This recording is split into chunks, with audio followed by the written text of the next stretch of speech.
Buenos días, soy Jairo Alberto Mora.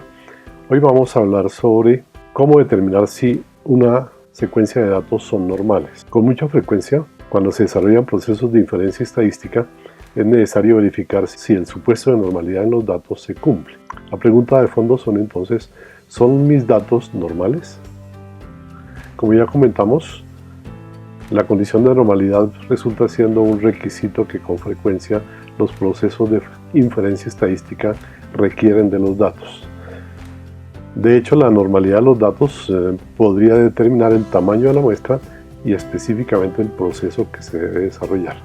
La normalidad de los datos de todas maneras podría ser determinada por alguna de las pruebas específicas, por ejemplo las pruebas chi cuadrado de bondad y ajuste, la prueba de Kolmogorov y Smirnov, el test de Shapiro-Wilks, el test de Bartlett, el test de Anderson-Darling y la prueba de Martínez e Iglesias son algunas entre bastantes otras pruebas para verificar específicamente la normalidad. Cualquiera de estas pruebas podría determinar con certeza si podemos considerar los datos como normales. Sin embargo, la presentación va orientada hacia determinar si hay indicios que me señalen si los datos son normales. Haremos entonces una nueva pregunta: ¿cómo puede intuirse si mis datos son normales? Estas pruebas intuitivas están basadas en los resultados de la estadística descriptiva. Estos resultados me pueden dar indicaciones o indicios de normalidad de los datos. Al menos 4 procedimientos podrían ser desarrollados para determinar la normalidad de los datos. Debemos recordar que estos procedimientos son desarrollados sobre datos de tipo cuantitativo continuo. Un primer procedimiento consiste en analizar la forma del histograma de frecuencias. Recuerde que el histograma de frecuencias es una gráfica de barras que indica con qué frecuencia se presenta cada intervalo de datos. Para desarrollar el histograma se necesita, en primera instancia, construir la tabla de frecuencias con intervalos de clase. A partir de esta tabla de frecuencias se construye el histograma. Y el criterio es que un histograma con forma acampanada es indicativo de normalidad. Presentamos enseguida una gráfica que indica el histograma y comparado con la curva normal. Puede verse el histograma como barras y la forma acampanada implicaría que las barras que están en la parte central del rango son más altas que las barras que están hacia los extremos izquierdo-derecho. Esa forma acampanada es indicio de normalidad. Un segundo procedimiento consiste en calcular el rango intercuartílico, dividir este rango por la desviación estándar. Para poder calcular esto necesitamos específicamente los cuartiles 1 y 3. Se calcula el rango intercuartílico como la diferencia entre estos cuartiles 1 y 3. Se calcula la desviación estándar y finalmente se calcula el cociente rango intercuartílico entre la desviación estándar. Habrá que aclarar que tanto los cuartiles como la desviación estándar son datos suministrados por los resúmenes de estadística de los datos. El criterio a aplicar acá es que cuando este cociente es aproximadamente igual a 1.35, este valor es indicativo de normalidad. Un tercer criterio es el cálculo de los coeficientes de sesgo y kurtosis. Recordemos que el sesgo significa que los datos están simétricos o están corridos hacia alguno de los extremos izquierdo o derecho, y que la kurtosis significa qué tan concentrados están los datos de tal manera que la frecuencia resulta siendo muy alta o muy baja.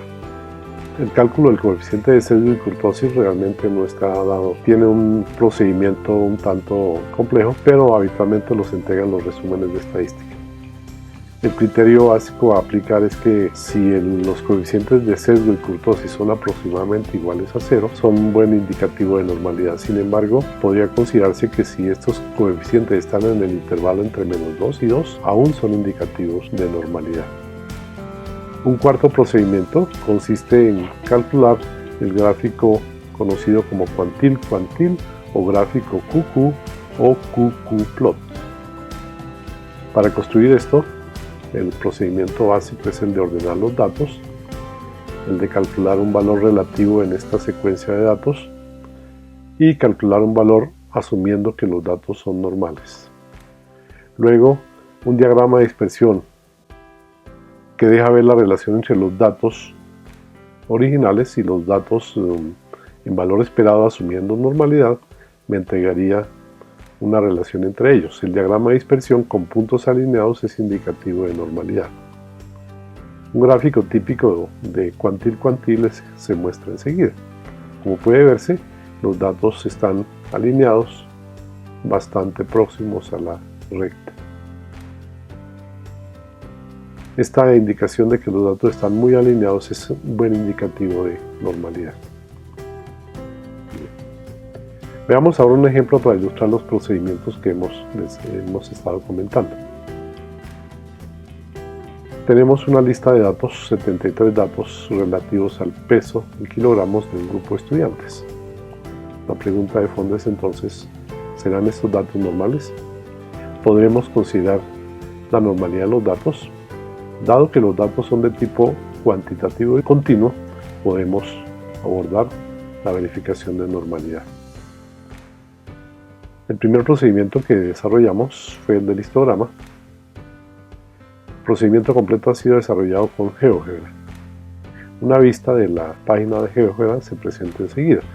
En esta vista presentamos la tabla de frecuencias, el histograma y un resumen de estadísticas. El proceso con GeoGebra me entrega el siguiente resultado. Como ustedes ven acá, aquí tenemos la lista de datos. Acá tenemos la tabla de frecuencias. Habíamos calculado 7 intervalos, aquí aparecen 7 con las frecuencias. Aquí aparece el histograma como tal y aquí aparece un resumen de estadísticas. Observe que el resumen de estadísticas tiene acá los cuartiles y la desviación estándar. No contiene los coeficientes de sesgo y kurtosis. La característica observada del histograma es que las columnas centrales son un poco más altas que las columnas de los extremos, lo que esto podría ser indicativo de normalidad. Presentamos una gráfica comparando el histograma con la curva normal. De esta manera podemos intuir normalidad de los datos. Como ustedes ven, las barras centrales son más altas que las barras laterales. La forma campana del histograma es un indicativo de normalidad. El segundo procedimiento es el del cociente rango intercuartílico de desviación estándar. Como indicamos, el resumen de estadísticas me entrega el cuartil 1, el cuartil 3. Aquí estamos calculando la diferencia entre los dos cuartiles. La diferencia es igual a 17 y aquí estaríamos calculando el cociente. La desviación estándar es de 11.32 y el cociente me da un valor de 1.4251. Cuando comparamos este valor con el referente de 1.35, podríamos considerar que es bastante próximo, por lo que podríamos concluir que los datos tienen normalidad. El tercer criterio es el del coeficiente de sesgo o asimetría y el de kurtosis o apuntamiento. Como indicamos, el resumen de GeoGebra no me entrega estos coeficientes, pero puede ser fácilmente calculable con Excel. Los coeficientes de sesgo y kurtosis nos entregan estos valores. Y pues dado que estos valores están entre menos 2 y 2 y son bastante próximos a 0, podemos considerar que los datos son normales. Por último, el gráfico cuantil-cuantil, o el gráfico QQ o QQ-plot, nos presenta la característica de puntos alineados. La observación del gráfico me señala puntos muy alineados y muy próximos a la línea de referencia. Aquí presentamos también un gráfico QQ elaborado con Excel. La elaboración de este implica una secuencia muy sencilla de ordenar los datos, colocar un valor indicativo de orden de los datos, calcular un valor relativo entre 0 y 1 para cada uno de estos datos, luego calcular, asumiendo normalidad, el valor, el cuantil correspondiente a la distribución normal, y posteriormente al graficar estos cuantiles frente al valor de los datos me da la gráfica. La característica de alineamiento me señala normalidad. Los procedimientos desarrollados tanto en los conceptos iniciales como en el ejemplo son solamente indicativos de normalidad.